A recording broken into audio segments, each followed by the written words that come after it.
ধন্যবাদ আমার সামাজিক বন্ধুকে যে আজকের আমরা ঢাকা ৪ শ্যামপুর কদমতলীর আমাদের ইসলামী আন্দোলন এবং যে ১০ দল এনসিপি সহ জামাত সহ আমরা কিছু আপনারা জানেন যে আমরা ঘোষণা করতেছি এই যে সমঝোতার যে সিটগুলা এগুলারই এখনো একটু আমাদের ভিতরে চলতে আছে, জরিপ চলতে আছে।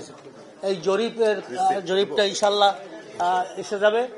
আশা করি এক সপ্তাহের ভিতরেই সবগুলা ক্লিয়ার হবে এবং জোট থাকবে, ১০ দলের জোট ভাঙবে না ইনশাল্লাহ যে কোনো মূল্যে। দেশ ভোটারদের নিরাপত্তা নিয়ে আমরা শঙ্কিত আছি। নিরাপত্তা আমরা অত্যন্ত এই ব্যাপারে আমাদের আপত্তি আছে যে আমরা খুব নিরাপত্তাহীনতায় ভুগতেছি। যারা প্রার্থী তাদের নিরাপত্তা দেওয়া দরকার। কারণ যেভাবে হাদি ভাইকে শুট করা হয়েছে পিস্তল ধরে মাথায়, এটা তো একটা স্বাধীন সার্বভৌম দেশে হতে পারে না।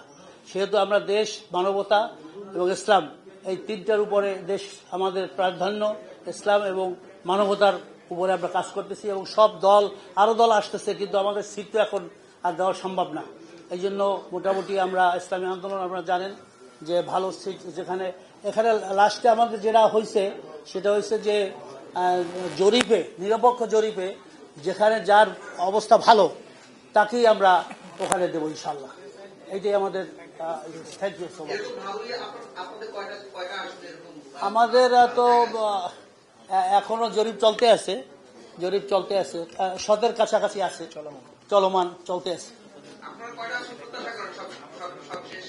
আমরা তো আমাদের প্রায় ১০০ মতো আমরা প্রত্যাশা করি। এখন শেষ পর্যন্ত জরিপে যেটা আসে সেইটাই আমরা মানিয়ে নেব, কারণ নিরপেক্ষ জরিপ দেওয়া হয়েছে, কোন দলের পক্ষ থেকে না।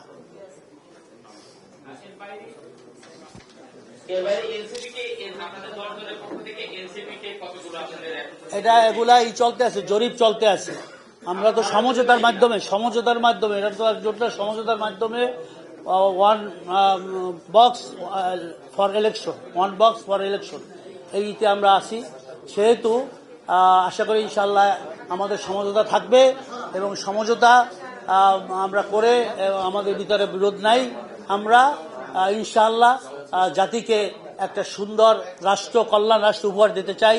সন্ত্রাস, দুর্নীতি, চাঁদাবাজি এবং আপনার ব্যাংক লুট এই ধরনের চরিত্রহীন যে কাজগুলো হয়েছে বিগত দিনে, এটা আমরা আমাদের দেশ থেকে দূর করতে চাই এবং আমরা সুন্দর, সুষ্ঠু এবং একটা রাষ্ট্র, কল্যাণ রাষ্ট্র উপহার দিতে চাই ইনশাআল্লাহ।